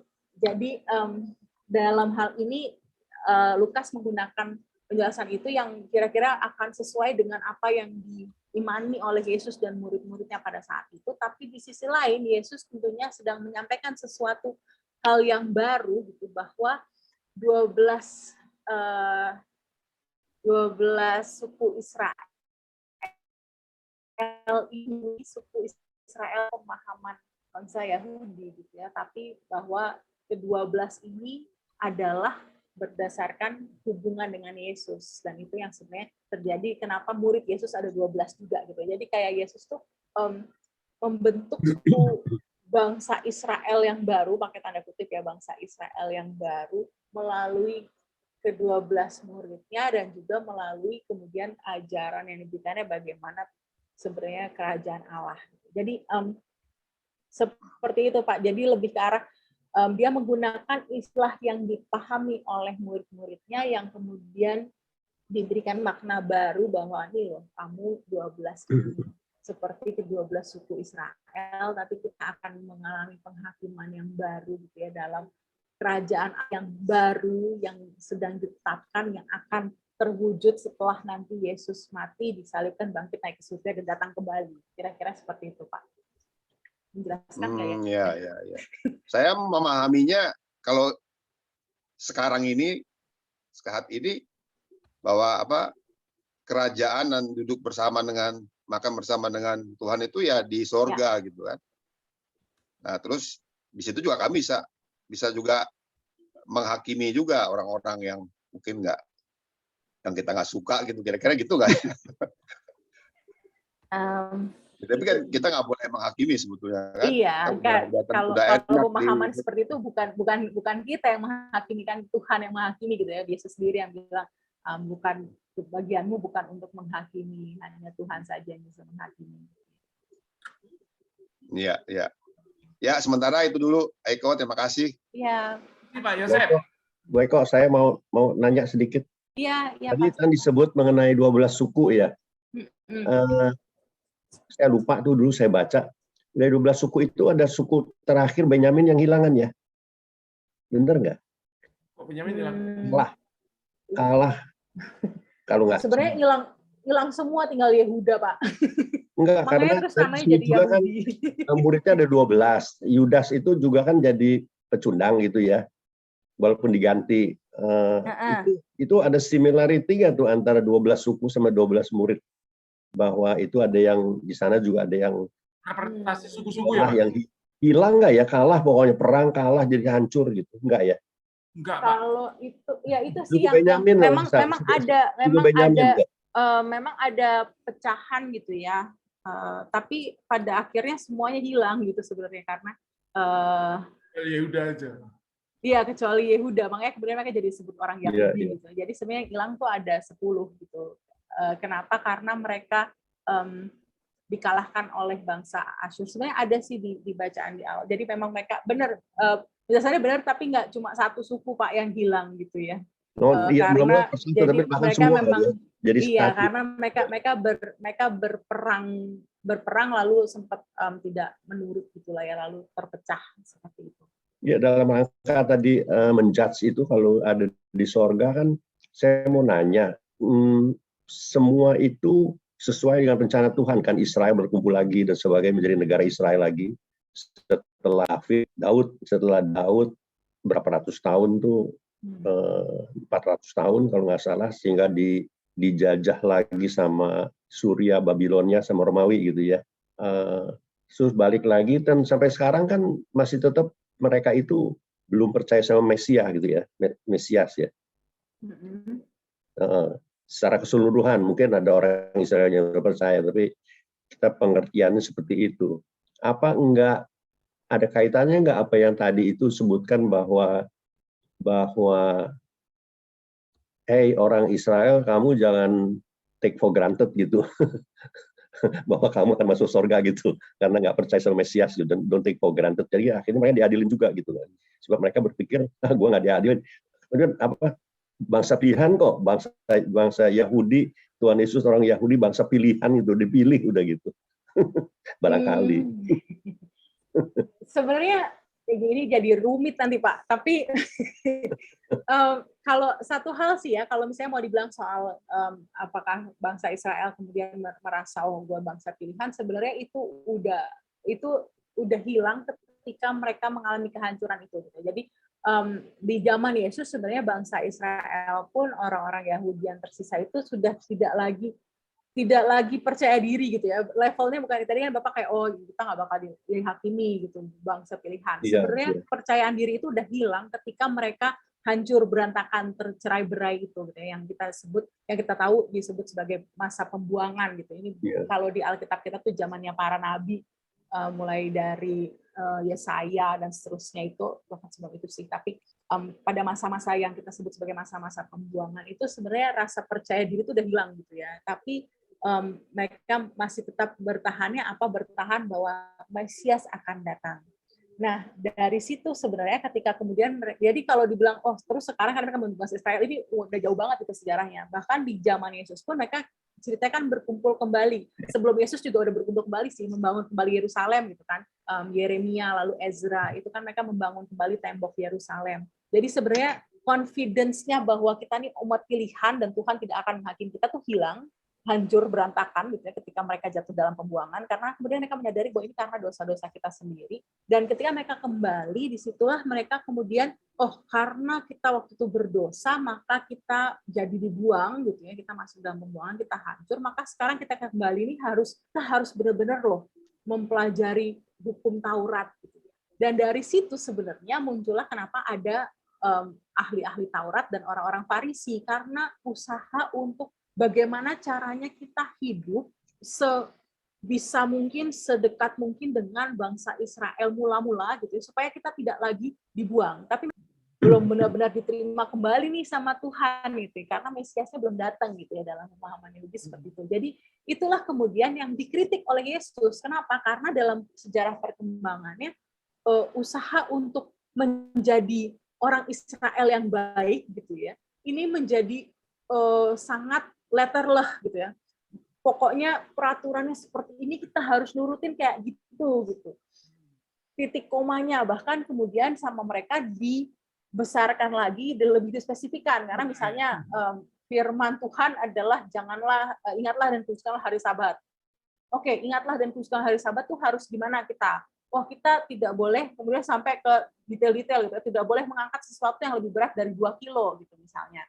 Makanya kenapa di Alkitab kita kan terus-menerus selalu kenapa Yesus selalu ditegur gitu. Kamu nih kok menyembuhkan orang di hari Sabat? Karena nggak boleh gitu secara Israel yang kemudian ditetapkan oleh para orang-orang Farisi dan ahli-ahli Taurat ini berdasarkan pemahaman mereka dan penjelasan lebih detail dari firman Tuhan yang kalau kita baca di Perjanjian Lama itu, sama mereka didetailin lagi gitu ya. Dan itu sebenarnya yang kemudian dikritik sama Yesus bahwa poinnya tuh bukan itu loh gitu, yang mau disampaikan tuh bukan kamu terus harus ngikutin titik koma sampai kalau ada orang jatuh nggak boleh ditolongin karena beratnya lebih dari 2 kilo gitu. Yesus mau bilang poinnya tuh sebenarnya adalah dikasih Tuhan kan sebenarnya. Dan itu sebenarnya yang menjadi akar permusuhan gitu ya antara Yesus dengan orang-orang Farisi dan ahli Taurat, karena menurut orang Farisi dan ahli Taurat berdasarkan ajaran Yahudi gitu adalah kita nih harus kembali sesuai dengan apa yang disampaikan Tuhan dan harus memastikan bahwa kita hidupnya sesuai peraturan ini supaya kita tuh diterima kembali sama Tuhan karena kita udah dibuang. Yeah. Yesus bilang kayak bukan itu yang menyebabkan kamu dibuang, bukan itu masalahnya gitu. Masalahnya kamu tidak mengasihi gitu. Kira-kira Yesusnya katanya kayak gitu. Jadi sebenarnya persoalannya di situ. Yeah. Nah, jadi itu di zaman Yesus. Jadi sebenarnya setelah pembuangan barulah orang-orang itu merinci hukum-hukum Taurat itu karena mereka berpikir mereka dibuang karena mereka lalai melakukan itu. Lalu tapi ditambah-tambah gitu ya. Dibuat lebih spesifik gitu. Supaya nggak salah, ada lubang yang salah. Jangan sampai salah. Tapi ketika mereka terpaku pada itu yang ditegur Yesus dan mereka tidak suka gitu. Lalu soal mereka nggak menerima Yesus sebagai Mesias, itu terutama kan rancangan dari para pemuka agama itu, Pak. Apakah mereka tahu tentang nubuat kedatangan Mesias? Mereka tahu. Apakah mereka ketemu rumusan bahwa Yesus adalah Mesias? Mereka ketemu. Di mana bisa dilihat pada waktu orang-orang Majus mampir ke tempat Herodes, mereka tanya kan, di mana juru selamat akan lahir gitu. Terus apaan ini? Raja apa yang baru lahir? Herodes memanggil orang-orang ahli Taurat itu. Bener, di kitab ada, iya betul gitu. Dia akan dilahirkan di Bethlehem. Itu tahu sebetulnya, Pak. Tetapi kemudian karena gengsi, karena takut kehilangan kenyamanan, mereka menyangkali. Dan mereka sampai bermufakat dengan Yudas yang seperti itu kan upaya penyangkalan sebetulnya. mereka menyuap penjaga kubur supaya tidak mengatakan bahwa Yesus bangkit dan sebagainya. Sebetulnya mereka tahu dosa-dosa orang Yahudi yang tidak percaya ini sebetulnya ada pada mereka. Saya sedang menekuni ini, Kak Iko, banyak artikel tentang Toledot Yesua. Bagaimana Yesus menurut orang Yahudi. Wah, Yesus menurut orang Yahudi buruk sekali, Pak. Itu sampai orang-orang Yahudi di Eropa, orang Yahudi di Amerika menulis tentang itu. Kasihan sebetulnya, kasihan betul. Penolakannya. Padahal orang Yahudi itu benar-benar bangsa pilihan ya sampai sekarang pun juga ya, begitu negeri kecil di antara Arab segitu gedenya itu bisa makmur, bisa menang, bisa segala macam, sampai udah dibunuh di segala macam di apa? Bangsa pilihan sebagai sarana datangnya juru selamat. Menurut saya seperti itu aja. Yesus datang selesai pilihan gitu mestinya ya. Tapi sampai sekarang di mereka kuat sekali. Oh ya, karena mereka benang merahnya jalan terus. Ya. Terima kasih Kak Iko. Terima kasih Pak Steven. Ya. Bapak Ibu, kalau memang masih ada pertanyaan, kita masih cukup punya waktu. Tetapi kalau tidak, ya kita bisa akhiri kita. Pak Yosef, open mic, mau nanya lagi? Pak Sujarwo. Oh, Bu Sri. Oh, Pak Yosef, salam. Silakan Bu Sri. Iya, ada pertanyaan yang sangat menggelitik sekali. Ya. Nah, Aiko, ini ya, tentang ayat 3, itu kan Yudas itu murid Tuhan Yesus ya. Yang begitu dekat sekali dengan Tuhan. Nah, Lukas menulis bahwa dia kemudian roh jahat itu masuk gitu ya. Saya kadang-kadang secara manusiawi gitu tidak, kok bisa ya orang yang begitu dekat dengan Tuhan, iblis itu bisa masuk. Sementara ada ayat-ayat yang terus seperti di Titus, Korintus ya, Tuhan itu kan mencari orang yang berdosa, mencari untuk diselamatkan. Memang semuanya adalah otoritas Tuhan. Jadi saat sekarang ini, ketika saya juga mendengar anak-anak Tuhan yang sudah melayani, namun seringkali juga membuat batu sandungan, membuat orang menjadi luka dan sebagainya. Nah, apakah itu juga iblis itu langsung masuk ke orang-orang tersebut yang juga ada di dalam persekutuan dan sebagainya. Nah, bagaimana kiat-kiat, kan tadi juga dari awal Aiko mengatakan ya kita tidak memungkiri bahwa kuasa-kuasa si jahat itu ada di sekeliling kita. Memang ada ayat juga yang mengatakan bahwa keselamatan itu kita harus perjuangkan dengan takut dan gentar. Jadi bagaimana supaya ya saya membayangkan tuh Yudas itu udah begitu dekatnya dan segala macam dan tahu gitu ya. Tadi berkata juga bahwa Yudas adalah bendahara. Dan banyak sekali juga saya melihat orang yang terlibat di dalam keuangan seringkali juga jatuh di dalam korupsi lah, dosa dan sebagainya. Nah, apakah iblis itu ada di dalam yang bergelut dengan uang dan sebagainya, dan juga yang dekat dengan suatu persekutuan dan sebagainya, itu bagaimana kiatnya supaya kita juga berhati-hati gitu loh, jangan sampai kok itu enak aja si iblis nggak kulon-kulon tiba-tiba masuk gitu loh. Terima kasih. Terima kasih Bu Sri, silakan Kak. Waduh, ini pertanyaannya sungguh berlapis-lapis nih. Sebenarnya gini, soal motivasi Yudas gitu ya, ini yang mungkin sering kali banyak banget sebenarnya yang membahas Yudas ini sebenarnya kenapa gitu ya. Pertanyaan itu satu pertanyaan favorit lah bagi para teolog dan juga bagi umat Kristen gitu ya, sepanjang sejarah. Karena memang sungguh aneh seperti yang Bu Sri bilang, gitu bahwa orang yang dekat sama Yesus, salah satu muridnya yang begitu dipercaya kok ya bisa-bisanya. Lalu ditambah tentunya ada pemahaman-pemahaman lain, misalnya seperti kalau di Islam gitu ya, Yudasnya itu yang sebenarnya kalau kita baca cerita Yesus di Quran gitu, maka Yudas itu adalah yang kemudian malah menggantikan Yesus disalib gitu ya. Jadi mereka bertukar tempat pada saat penyalipan gitu ya. Secara pemahaman Islam itu seperti itu. Tapi tidak ada jawabannya sebetulnya gitu ya. Kalau mau ditanya jadi jawaban resminya apa gitu, Yudas itu sebenarnya kenapa kok mengkhianati Yesus? Itu nggak ada jawaban resminya. Kita cuma bisa mengira-ngira gitu ya, dari beberapa poin-poin yang kita dapatkan di Alkitab ya. Itu perkiraannya misalnya salah satunya memang karena dia mata gelap karena uang gitu ya. Kalau kita memahaminya seperti ini, maka pertanyaan Busri yang satunya lagi sangat relevan tuh, apakah memang semua orang yang berurusan dengan uang kemudian jadi lebih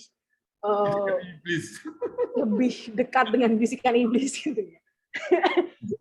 Godaannya banyak. Godaannya besar gitu ya. Dan aku rasa ini sebenarnya juga makanya kenapa ada ayat akar dari segala kejahatan adalah cinta uang. Ingat, bukan uangnya ya. Ini suka kadang kita salah ingat gitu ya. Bilangnya akar segala kejahatan adalah uang. Bukan uangnya yang jadi akar segala kejahatan, tapi cinta uang.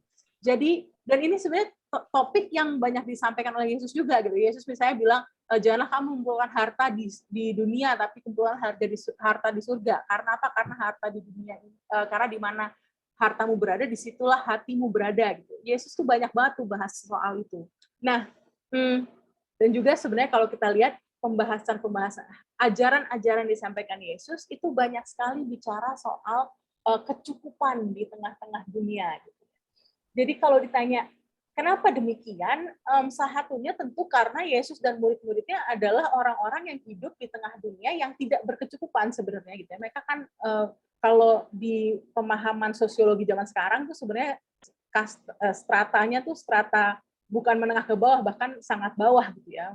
Nggak punya rumah, nggak punya pekerjaan, cuma keliling-keliling ngomongin Tuhan gitu kan misalnya. Meskipun pada saat itu sangat dihargai gitu ya.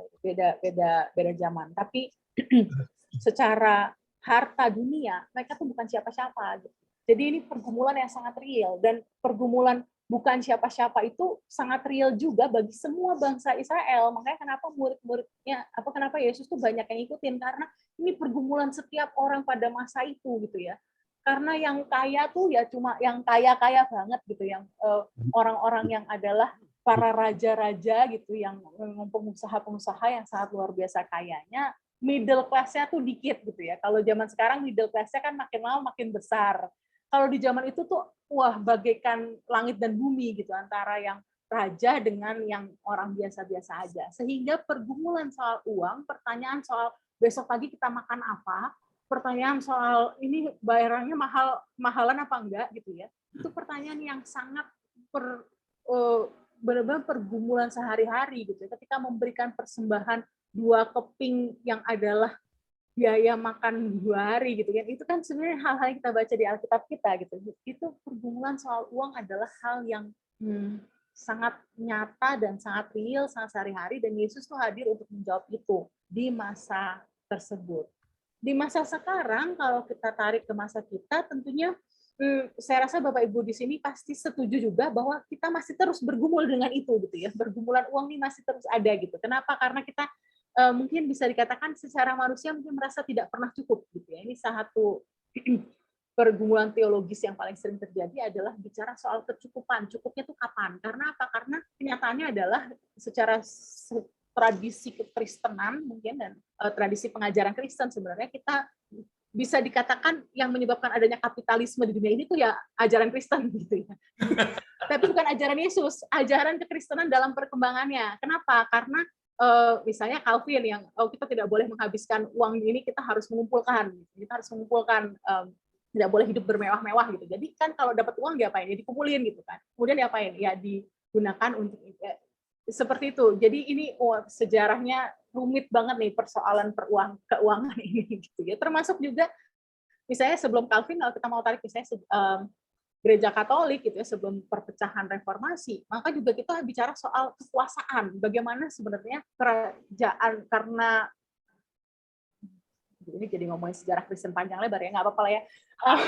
Karena gini kan, karena kita harus membedakan antara perjuangan hidup di masa Yesus, perjuangan hidup setelah Yesus, ketika murid-murid tercerai-berai karena mereka mau dibunuh gitu ya, dan kemudian ada titik perubahannya, yaitu ketika kaisarnya memutuskan untuk menjadi Kristen, dan di situ kemudian membuat kekristenan jadi agama penguasa gitu ya, quote unquote, dari yang tadinya kehidupan masyarakat bawah, yang tadinya orang-orang yang terpinggirkan, kemudian memutuskan untuk hidup bersama sebagai satu komunitas, kemudian terpecah-pecah lah, misalnya harus hidup sampai harus beribadah atau berkumpulnya dengan diam-diam, tapi kemudian ketika ada kaisarnya yang menjadi Kristen, maka dia tiba-tiba langsung pindah status gitu ya, terbalik tuh jadi agama penguasa nih sekarang, dan itu yang kemudian masih kita bawa sampai sekarang. Bagaimana kekristenan itu kalau secara, mungkin kita yang agak sulit kita pahami karena kita di Indonesia minoritas gitu ya, tapi di dunia secara global itu kekristenan masih tetap nomor satu, meskipun makanya kemudian terus jadi banyak berbawa, tapi kita susulan sama Islam misalnya. Tapi pada detik itu sebenarnya udah banyak sekali pengaruh-pengaruh itu. Nah, itu latar belakang sejarah.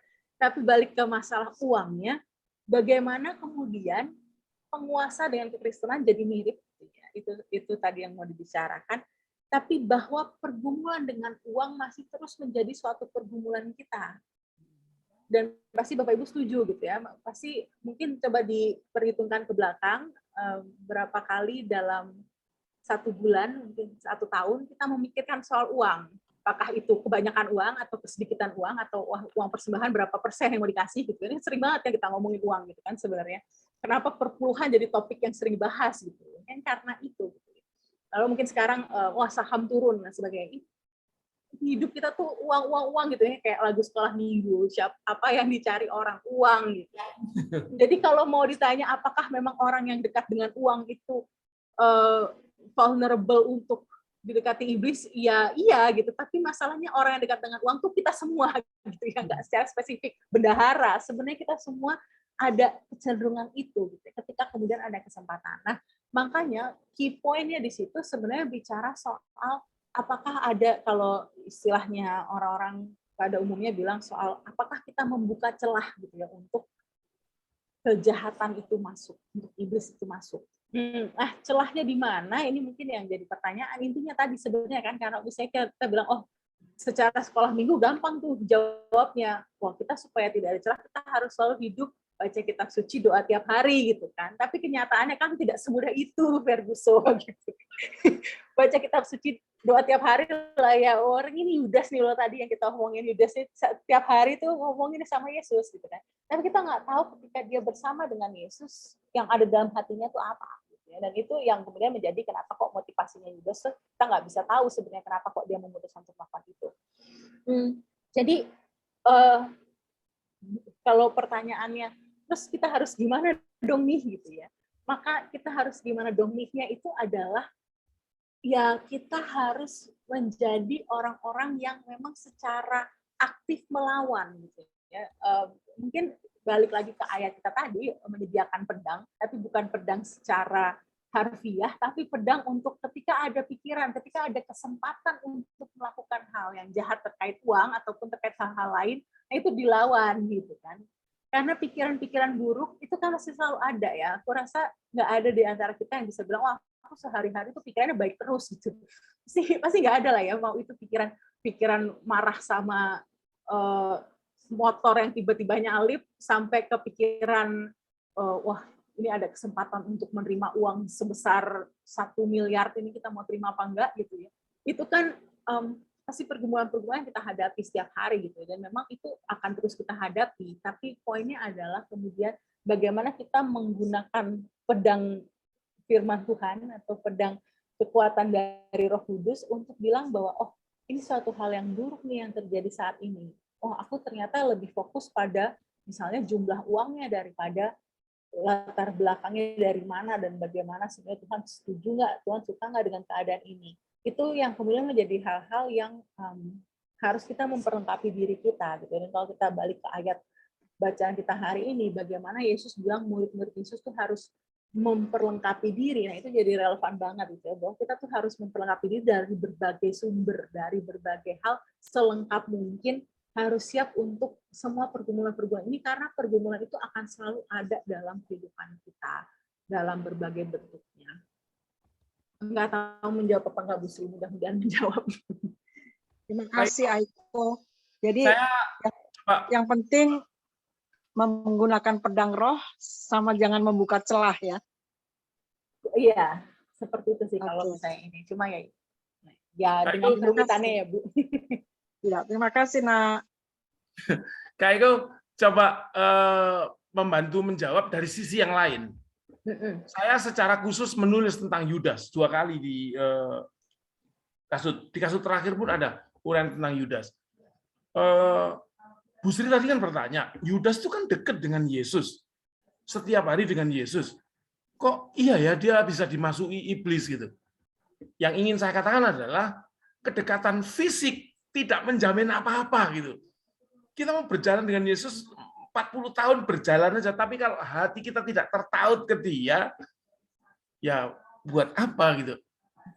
Tidak hanya Yudas, kita yang mengaku anak-anak Tuhan ini, kita yang mengaku pelayan Tuhan, kita yang mengaku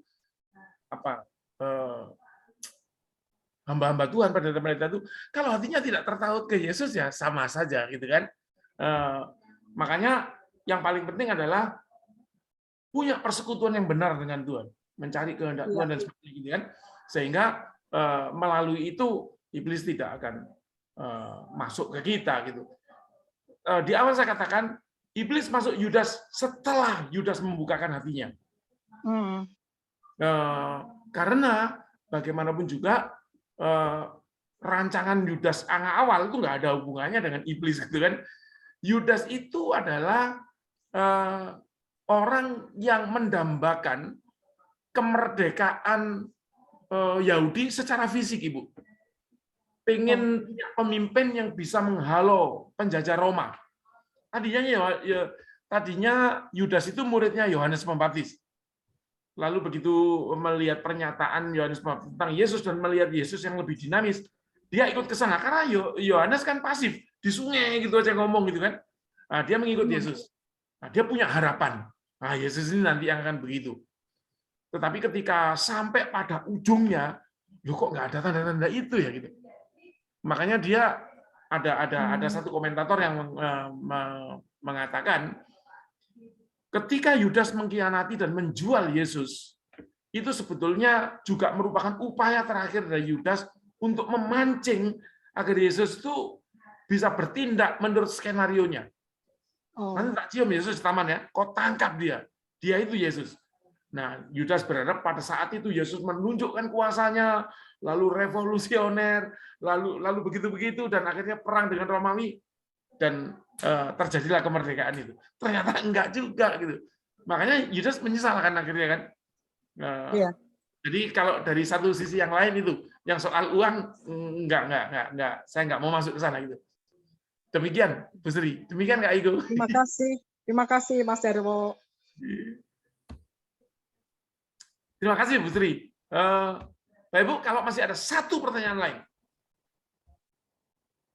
waktunya untuk satu pertanyaan lagi.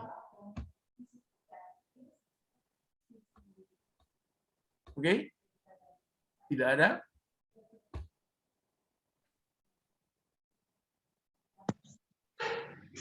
Jarwo mau nanya. Mau tanya, silakan. Kak Ego, ini putranya Pak. Kan kalau yang terjadi dengan Yudas nggak terjadi kan nggak ada penggenapan ya. Lanjut dulu. Sudah terjadi dari awal. Jadi mungkin pertanyaannya adalah kan tadi kan karena mengenai tunai dan mengenai cash dan lain-lain itu karena iblis. Pertanyaannya iblis ada berapa banyak ya? Apakah itu iblis atau karena manusia itu punya free will, dia punya ego dan lain-lain, dan itu sebenarnya manusianya sendiri yang kalau nggak ada bimbingan dari Tuhan atau takut akan Tuhan, ya apapun bisa terjadi gitu ya. Jadi yang kadang-kadang bingung kan, ini iblis bisa ada di mana aja? Emang ada 3 miliar orang dan lain gitu ya? Atau iblis cuma ada satu, tapi itu sebenarnya manusia sendiri. Paling pertanyaannya itu sih, Pak. Terima kasih. Silakan. Terima kasih Bung Rehan. Kak Iko silakan. Oke, aduh, ini pertanyaannya kok seru-seru banget ya. Gini, kalau ditanya iblisnya apakah ada banyak,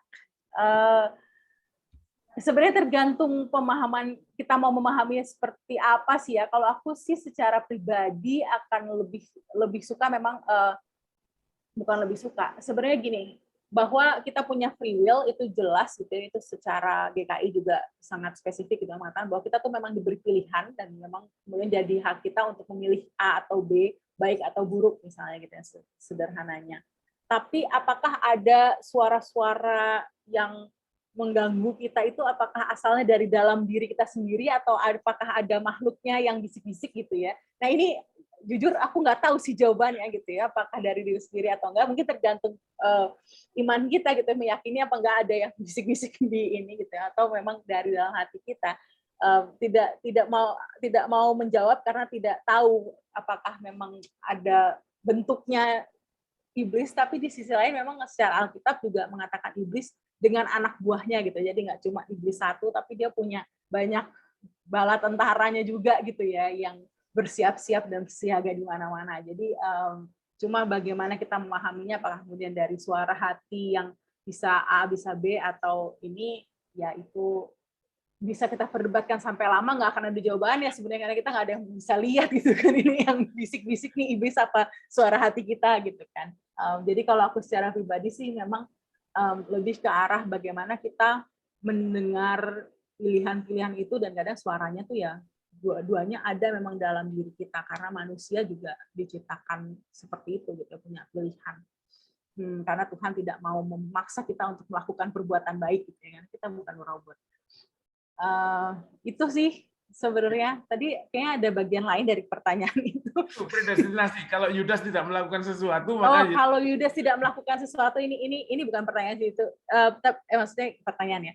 Tapi kalau menurutku, kalau Yudas tidak melakukan perbuatannya dia tadi, pasti Tuhan akan menemukan, pasti ada cara lain gitu ya, pasti ada hal lain yang akan terjadi untuk terjadi penggenapan. Aku rasa dalam hal ini dan sama kemudian pemahaman kita tentang free will kita kan juga bahwa ada gambaran besar gitu ya yang Tuhan punya, tapi bahwa di dalam-dalamnya nih kita punya free will. Apakah kemudian berarti sebenarnya kita nggak punya free will dong, karena Tuhan punya gambaran besarnya gitu ya. Ya mungkin kalau sekarang yang ngetren multiverse-nya ada gitu. Jadi Tuhan tuh punya multiverse-nya dan semua kemungkinan itu bisa terjadi gitu. Itu penjelasan yang mudah sekali jadinya sejak ada cerita multiverse ini kita pahami. Kalau saya dulu sukanya pemahamannya kayak buku cerita pilihlah petualanganmu sendiri gitu ya. Masih ada buku. Tapi kan bahwa jadi Tuhan tuh pengarangnya yang punya semua pilihannya, tapi kita punya pilihan sendiri dan ya endingnya akan tergantung dari itu. Tapi Tuhan punya gambaran besarnya yang benar-benar sebesar-besarnya itu gitu ya. Jadi kalau apakah Yudas memilih hal lain, apakah ceritanya akan berbeda? Ya berbeda ceritanya, multiverse-nya berpindah mungkin gitu ya. Tapi apakah Yesus akan tetap disalib dan penggenapan itu jadi, pasti akan tetap terjadi juga. Kira-kira seperti itu. Oke. Thank you. Demikian, Rian. Ya, terima kasih. Terima kasih, Kak Eko. Bapak Ibu, rasanya tadi belum kita cukupkan sampai di sini. Kak Eko kelelahan kelihatannya. Terima kasih atas penjelasannya yang komprehensif, Kak Eko, dan juga terima kasih kepada Bapak Ibu yang sudah berkontribusi dalam diskusi. Semoga semakin menambah wawasan kita, terlebih penting menambah kecintaan kita kepada Yesus, sehingga kehidupan kita boleh senantiasa kita taruh di dalam jalan dan kehendak-Nya, sehingga Tuhan berkenan atas hidup kita. Terima kasih. Sebelum kita tutup, mari kita foto. mohon berkenan menyalakan videonya.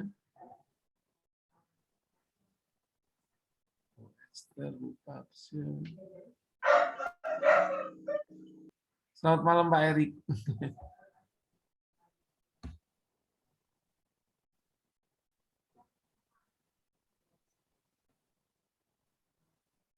Pak Yakub, Kak Ina, Bu Maria.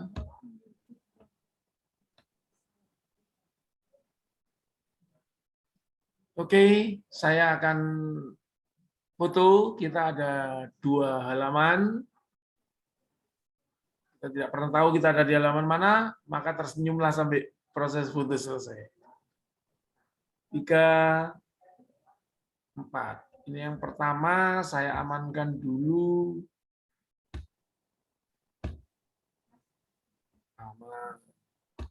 Sekarang halaman kedua. 3, 4. Malah dimatiin.